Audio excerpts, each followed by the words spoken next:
I intended to have a bag of coffee beans in my hand today. I was going to pour it, and I was going to have my grinder, and that did not happen this morning. But if you can imagine with me a bag of coffee beans, and think about the journey that bag of coffee beans might have taken to get here, whatever coffee you had this morning. Do you have any non-coffee drinkers in the crowd?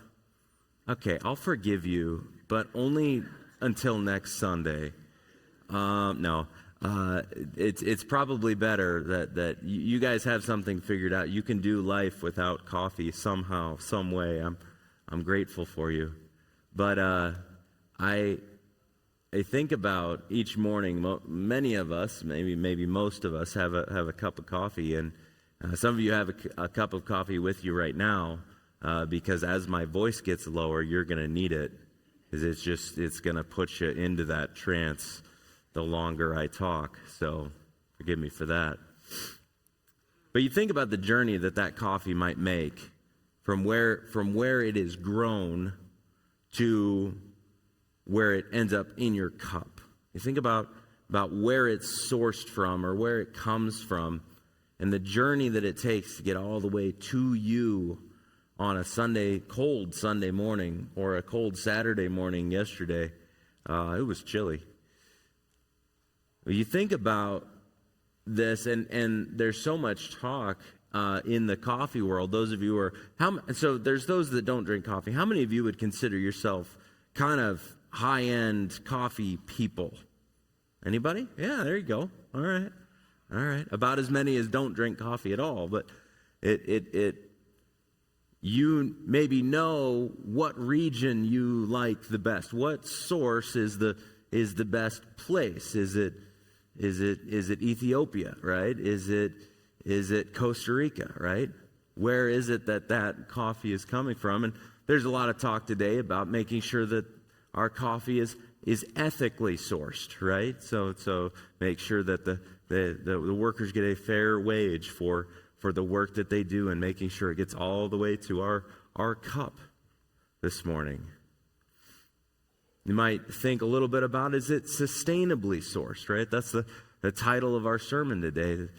Is it sustainably sourced? Can the environment in which it's grown continue to produce, or are we doing some harm to that environment? Is the source going to continue to produce what we need it to produce? And that's what I want you to think about a little bit when we think about the gospel, as Paul continues on in kind of establishing for the Galatians what the gospel is all about and what it's not all about. One of the questions he's asking is the gospel that we've received properly sourced? Is it thoughtfully sourced? Does the source of our gospel have the goods to sustain itself? And the reality is that sometimes we believe all sorts of different gospels that are not sustainably sourced. We believe maybe in a gospel of self-improvement. Well, if it's a gospel of self-improvement, who's the source of that gospel? Self. And I don't know about you, but I don't have the resources to improve myself continuously. I might be strong enough to master that thing or do this thing, but I don't have the energy. And it's mornings like this, even this morning, where I say, man, I'm not even sure I have the energy to do any more than this, or even if I have the energy to do this. So the question I want you to ask is, what is the source of your gospel? The gospel that you believe, the gospel that you have put your hope upon, the gospel that you would say that you believe because you are a believer in Jesus Christ. And maybe you're here and you don't believe the gospel. Maybe you know, I don't believe that. I'm going to ask you to ask the question, well, what is the source of what you are believing? what strength does it have? What power does it have to deliver on the promises that it makes? Because the source of our gospel ultimately is what delivers on our gospel. So if we're sourcing it somewhere else, if we're sourcing it in the power that we have, or we're sourcing it in the brilliance of another person, even another teacher, or we're sourcing it in the good of humanity, or we're sourcing it in the reliability of science, is your gospel actually going to deliver on what you need it to deliver on? And Paul is going to give a whole lot of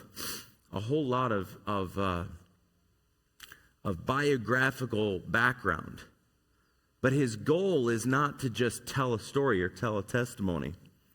His goal is to help us to understand where is his gospel sourced and where is yours. So I'm gonna have to have the gals in the back advance my slides because I forgot the clicker again. But first, we have the approval and source. We have the approval and source. Paul continues here in Galatians. If you're not there, turn to Galatians chapter 1. Verse 10 says this, "For am I now seeking the approval of man or of God? Or am I trying to please man? If I were still trying to please man, I would not be a servant of Christ. For I would have you know, brothers, that the gospel that was preached to me is not man's gospel. For I did not receive it from any man, nor was I taught it. But I received it through a revelation of Jesus Christ." What Paul's doing here is he's trying to help them and us understand those that would bring a false gospel to them are really trying to source their gospel in some other source. Notice how they are seeking the approval of man. He's trying to set up this difference. The gospel that you received from me, Paul says, is not based on the approval of man. In fact, the gospel that Paul preaches is rather offensive. You have to come face to face with your own sin, your own depravity, and you have to admit that it's really your own fault. That's deeply offensive to our current culture and our current sensibilities, isn't it? We prefer to see ourselves as the victim and not really claim much that we have to do or much that we are responsible for. It's easier, isn't it, to say, well, it's everybody else's fault. Those of you who are parents know this. You ask the question, Johnny, what did you do? Sorry, Johnny. Johnny, what did you do, right? Well, my brother, it starts real early.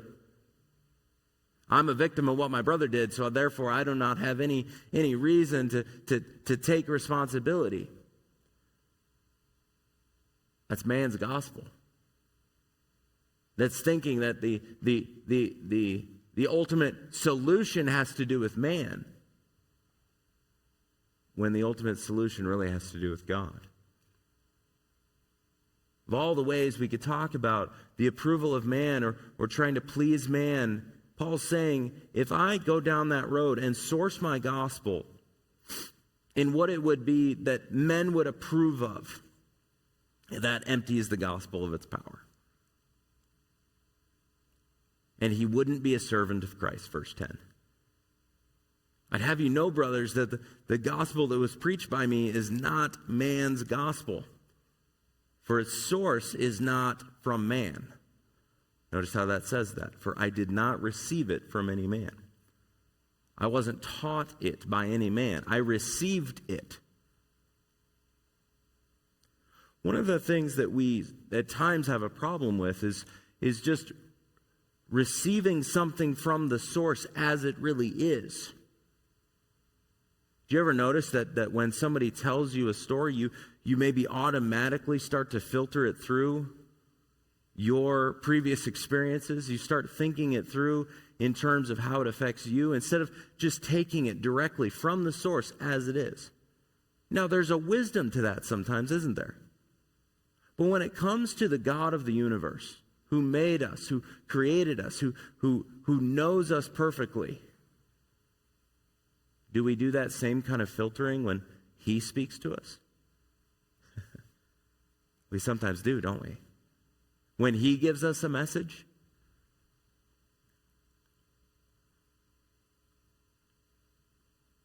I received it through a revelation of Jesus Christ. And we're going to get in next week, 2 weeks from now, to Paul's deep experience in the way that he received the gospel.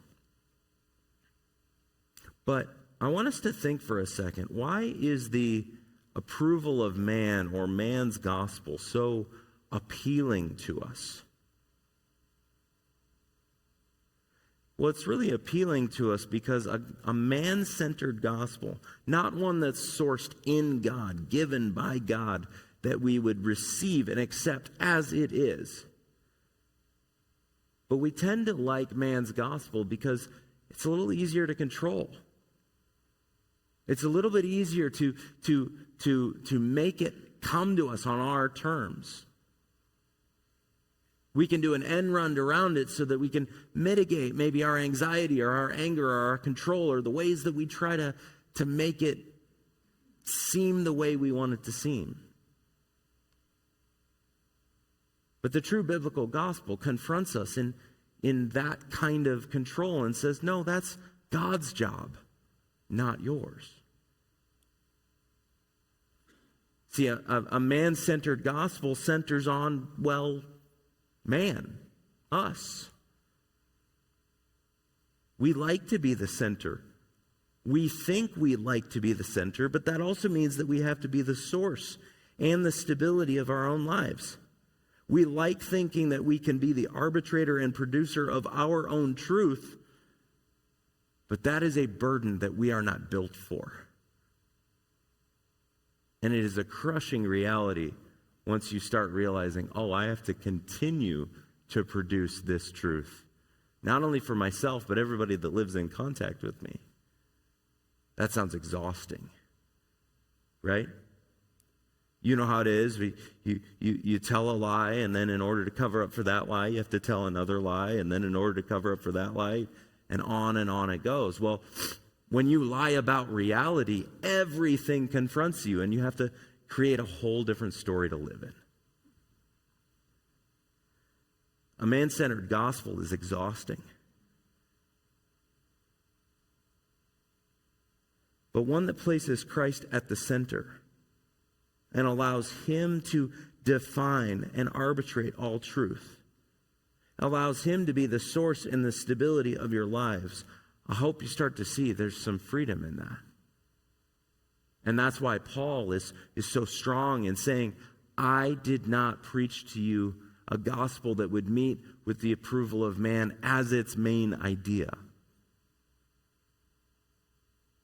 See, a man-centered gospel considers our needs, our desires to be the most fundamental problem. But the true gospel recognizes that to sin against God and face his wrath is the most fundamental problem imaginable. Because it's based more in God's character, his righteousness, his creation of this world, his creation of us. And that sets the tone for all the other things. See, the problem is that we often think our problems are really, really big, when the problems that we think we have are not nearly as big as they really are. We think we have low self-esteem. We think that we're the victim. We think it's everybody else's fault. When the actual problem is, we are cosmically alienated from the God who created us. You see how those are two very different problems? And those two things have very different solutions.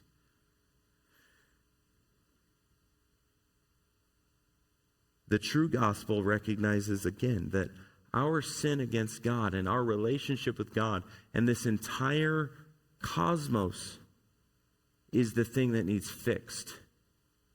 And that has the trickle-down effect of every other problem that we have. Paul is trying to help us see if we live for man's approval, if we live for a gospel that makes ultimate sense and glory for us, then we're never actually going to get to the things that the real gospel fixes. I did not receive it from any man, verse 12, nor was I taught it. I received it as a revelation from God. You know, the good news in a man-centered gospel is that you can do it. And then you start realizing, oh, the bad news of a man-centered gospel is that I have to do it. And I'm incapable of doing it. I actually don't have the resources. I am not sustainably sourced in order to do the things that are actually required of me. So we have two options at that point. We either lower the standard to something we can attain, or we despair because we can't attain it. And it ultimately all ends up in the same place. To think that your power, your strength are adequate to the task is actually bad news. The true gospel focuses on the done of Christ's perfect work. And as we focus on the done of Christ's perfect work, we find something really, really strange happening. As we focus on the done of Christ's perfect work, we find ourselves desirous and wanting and able to do what God has called us to do. Because he's actually transformed us. Because he's actually done the work in our hearts to realize and trust, I can't do it. And it's at that moment that we find, oh, he's given me the strength to do it. Am I going to do it perfectly? Am I going to do it completely? Am I going to worship perfectly and accomplish everything perfectly? No, but it has already been done by Christ. And that is what enables me then to participate with God. You see, a man-centered gospel would put us at the center of this message, but the true gospel puts God and all of his resources at the center. Instead of us trying to suck it up through a broken straw, trying to use that vacuum that we haven't cleaned the filter out in years, trying to pick something up. There's no power in that. So we move from the approval and the source to the history and experience. Paul goes on. Go ahead and move to the next slide. Paul, now in Galatians 1:13, is trying to help people see that it's that he is not the originator of this gospel. Go ahead and flip to the next slide if you can. Galatians, if you have your Bibles, go ahead and take a look there. Galatians 1:13. For you have heard of my former life in Judaism, how I persecuted the church of God violently and tried to destroy it. And I was advancing in Judaism beyond many my own age and among my people. So extremely zealous was I for the traditions of my fathers. But when he who had set me apart before I was born and who called me by his grace was pleased to reveal his Son to me in order that I might preach it among the Gentiles, I did not immediately consult with anyone, nor did I go up to Jerusalem to those who were apostles before me. But I went away into Arabia and returned again to Damascus. It's interesting, back in verse 13, you've heard of my former life, Judaism. It's interesting to say, in even a room full of people 2,000 some years later, so have we. We heard of Paul's life in Judaism too. We've read the book of Acts, how he persecuted the church of God and violently tried to destroy it because he believed that message of the gospel, that message of the gospel was not only contrary to what he understood Judaism to say, but dangerous to it, a threat to it. So much so that he would put people to death to end that message. And now Paul, having been knocked off his horse by Jesus himself, struck blind and converted, would now allow his life to be destroyed so that this gospel would take root. There's something about that, right? There's something about that prove is an interesting word, but there's some proof to the gospel in that turnaround. I want you to think about this. When you think about testimonies given at churches, I want you to ask, what's the goal of that? What's the purpose of that? Paul brings up his testimony. He rehearses his story, not to glorify himself, but to reroute their understanding of the gospel in the right place. I need you to know the power of this gospel message was able to change me from that kind of person to this kind of person. It was not my self-effort. Again, man's gospel. It was not because I had the resources. No, he calls that, in fact, all a steaming pile. Right?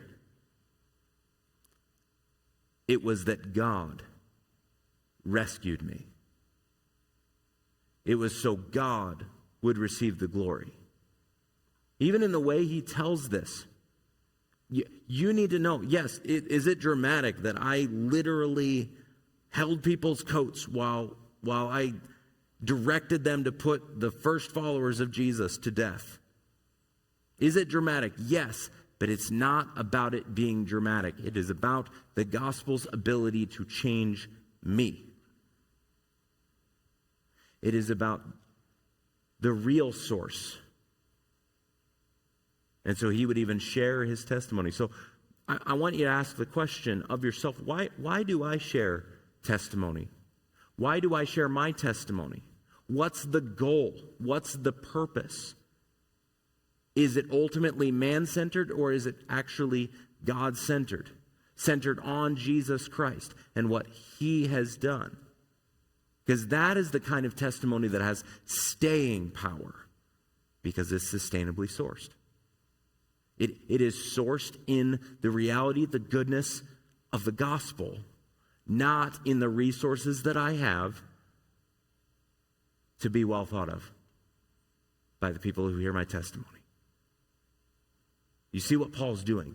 Even in his retelling of his story, he is using it to reroute their understanding of the gospel in what God has done, not in his really wise decision to change his mind. No, he's got to get knocked off his horse, struck blind, in order to get it.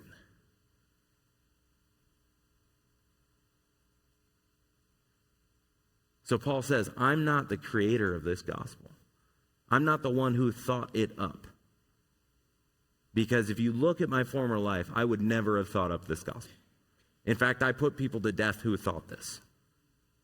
I'm not the creator of it. I'm not the initiator of it, which is where he goes. Verse 15, when he who had set me apart before I was born and who called me by his grace was pleased to reveal his son to me.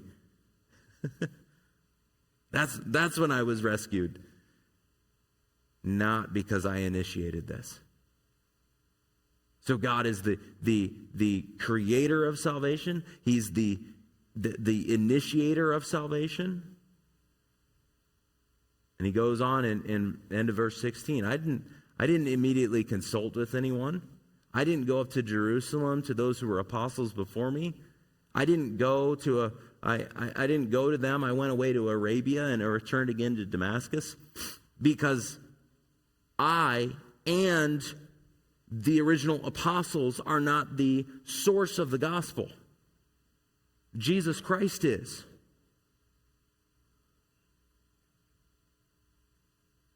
The gospel was legitimate well before we wrote books about it, right? The gospel has the power to rescue and save, whether it has a great PR campaign or not. So when we listen to people talk about the gospel, we must ask the question, where do they believe the source of the gospel is? If they believe that they are the only source of the gospel, you need to pump the brakes on listening to them, right? That's a very dangerous thing to believe. And Paul is saying, I didn't create the gospel. I wasn't the initiator of the gospel. I am not the source of the gospel, and neither are any of those people that you would argue about. I'm of this, I'm of that, I'm of this person, I'm of that person, right? And our world today buys into some of that reality. I love listening to podcasts and other preachers and other teachers. I love it. I think you should too. But if we start to believe that they are the only source of what's true and right and good, of our particular teacher who we like so much, if we believe that, then we're believing something incorrect about the gospel itself. It does not need the confirmation of those other people in order to be true. It is true. It does not need their approval to have strength and power to do the work it needs to do. Right? I'm not saying don't be discerning. I'm not saying that what they're saying is not helpful. But what I am saying is that if it ever starts to lean over into this is the only person that's got it right, that's a dangerous place to build your Christian life on. Does that make sense? And so Paul goes on in verses 18 to 24. He talks about the proof and confirmation of the gospel. Verse 18. After 3 years, you think about that just a second. Just an aside. When was the last time you waited on something for 3 years? When was the last time you This is the crazy thing. Paul could have that very day gone and confirmed the gospel with the other people around him. He could have done that. He could have done that very day. When was the last time you could have done something right away and you waited 3 years? Not because you forgot the gift card was in your wallet. How many of you are like that? You got gift cards at Christmas. Some of you, you're going to make it to June before you use those puppies, right? But some of you is like December 26th, you are at the store, right? Then, after 3 years, I went up to Jerusalem to visit Cephas and remained with him 15 days. But I saw none of the other apostles except James, the Lord's brother. In what I am writing to you before God, I do not lie. Maybe he was thinking about people with gift cards. He probably wasn't. Then I went into the regions of Syria and Cilicia, and I was still unknown in person to the churches of Judea that are in Christ.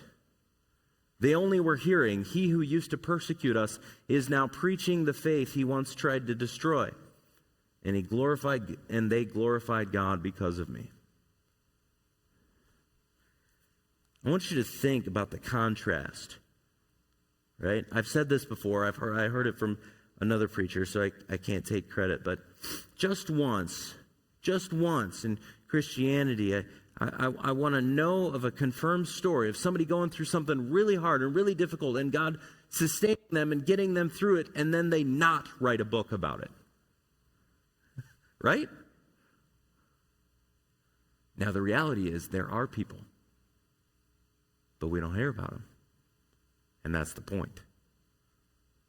For Paul, he says, I did not need to confirm it any other way.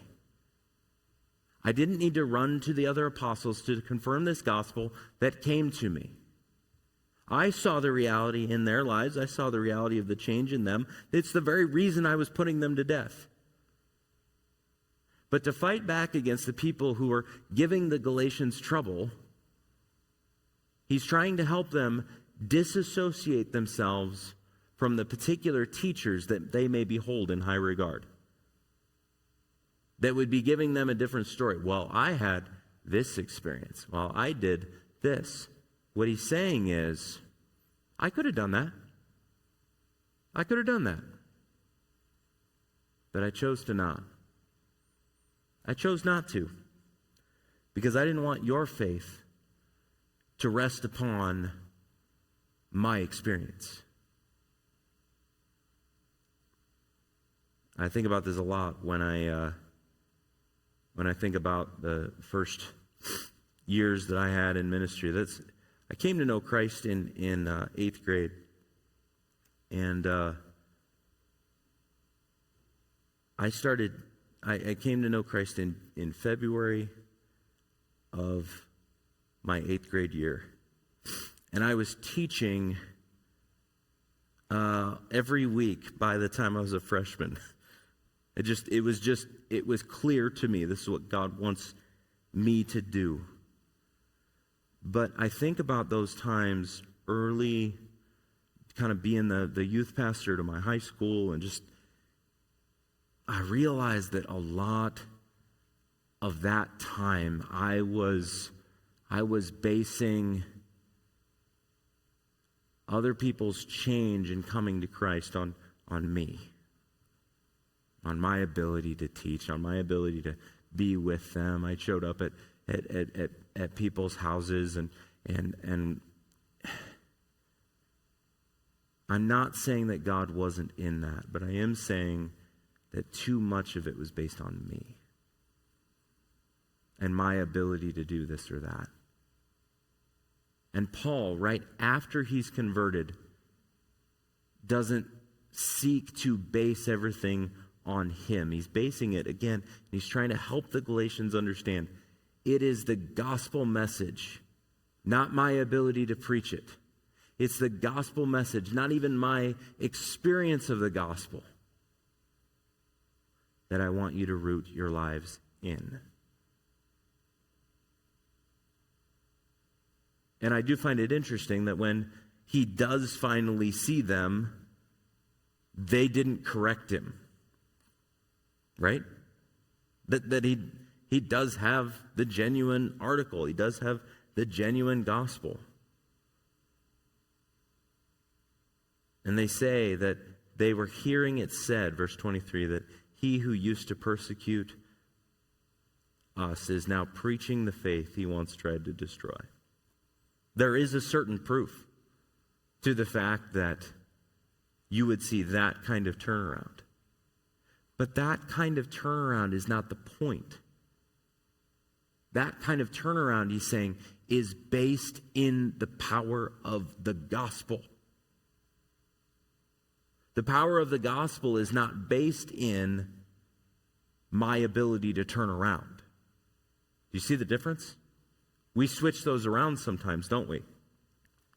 But he's saying this is another reason to trust the power of the gospel. It changed his life. So what do we do with this? What's our response to this? How should we think about this?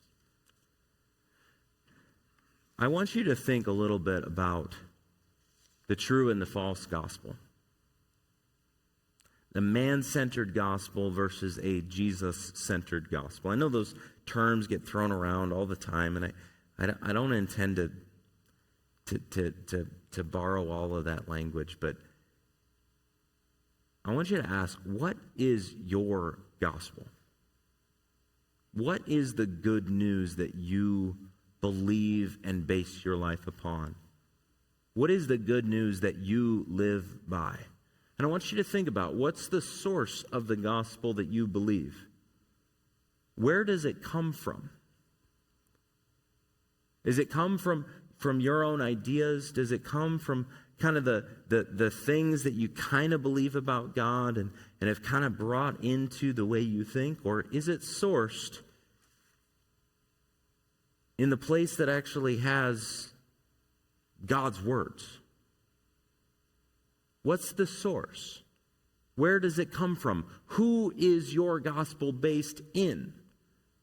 Where does your gospel get its power? Do you have to deliver on it? Or does God deliver on it? How is your gospel sustained? Where's it sourced, and does that source have the resources to deliver every time, all the time, on time? Does it have that? Because if what you're actually believing is coming up short in any of those categories, you're not believing the gospel. You're believing some sort of different source for your gospel to come through for you. And so if you are struggling in that way in your Christian life, it might be that you are not believing the gospel as it is. You might believe the gospel and be rescued and saved and then transferred from the domain of darkness into the kingdom of his beloved Son. That may be true of you, but the gospel that you're believing on a day-to-day basis might be coming up short because you've sourced it incorrectly. Does that make sense? Because somewhere along the line, you've gotten the wrong idea of what the gospel really is. What about your experience of the gospel? This is a real thing. The way you experience this good news is a real thing. Who produces the experiences that you have that come out of the gospel? Do you produce them, or does the Spirit produce them? Who rates those experiences that you have of the gospel? Do you rate them, or do you rate them in light of the Word? Do you see how quickly the authority of how we rate the experiences can move from this to this and this? How I feel about it? How I interpret it intellectually? Does it really do something for me? Do you see that moves away from this and to this? What's the goal of those experiences? Is it that I feel a certain thing? Or does it have the goals that the real gospel has in it? Who determines if that experience is enough?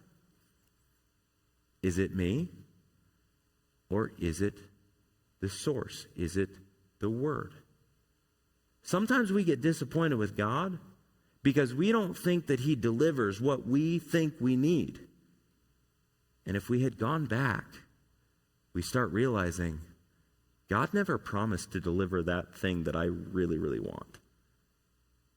He promised to deliver other things that would so radically transform me that I could let go of that because I see the goodness of what He has delivered. And lastly, what proves that your gospel is working? What proves that your gospel is working? One of the questions we could ask is, who does your gospel lead you to glorify? That's a painful reality, isn't it? You can hear it sometimes in the way that we tell testimonies. Because you get to the end of a testimony and you're the good guy. You're the hero.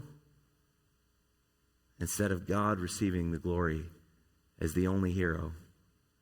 And any goodness that you might find in the person who's telling the testimony is a direct result of God's kindness and goodness and mercy, the results of the gospel. How do we know if this gospel is effective? How might we attempt to manage how it comes across to people? You see how that can be another indicator of if I really believe that the gospel is true, then whatever approval that I might be seeking of man really takes a second seat, a back seat to that. Because the approval of God means that much more. The stability that he gives, because it's true, stabilizes me so much more than everybody else's attempts to prop me up or you up with their praise or their congratulations or their affirmation. Maybe we're trying to seek that affirmation in a place that isn't gonna continue to give us what we need. Only God doesn't run out of that. And he gives you that affirmation not based on your works, but as a gift. And then as you see yourself transformed by the gospel, he rewards you for it. That's amazing. But ultimately, in the end, as we ask about proof of your gospel, I want you to ask the question, where is real hope found? Where is real hope found? Is it found in your ability to just do the thing?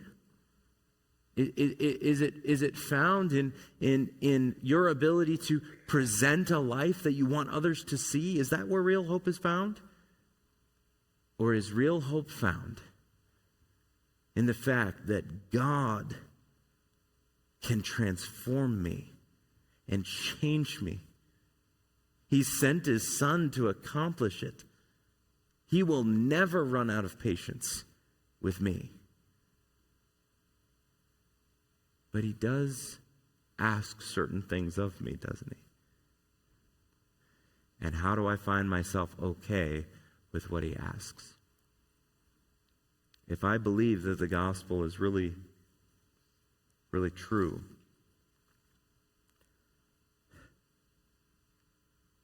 these changes happen. And I don't have to make them happen. I'm going to invite our worship team up. And they're going to close us with a song entitled Speak, O Lord. Now, we usually do this song right before we hear the message, right? It's usually the song we play, Speak, O Lord, your servants are listening. We're here to listen. We're actually going to do it at the end of the service so that God has another opportunity to speak to us.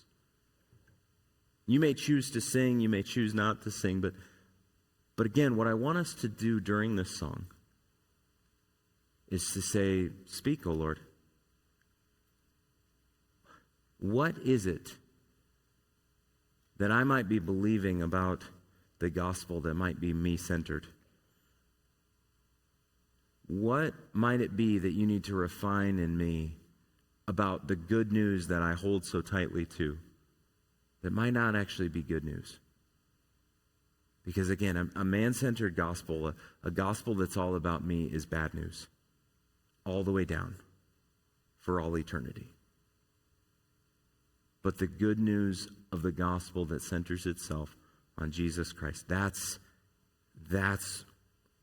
where everything really happens. We can try and produce it through experiences or thinking we can do it or trying to prove to everybody else that we haven't handled. But what I want us to do is to let God speak to us. And the resources to handle whatever you might be scared of him actually saying are found in the same message that you and I need to embrace in the gospel. Does that make sense?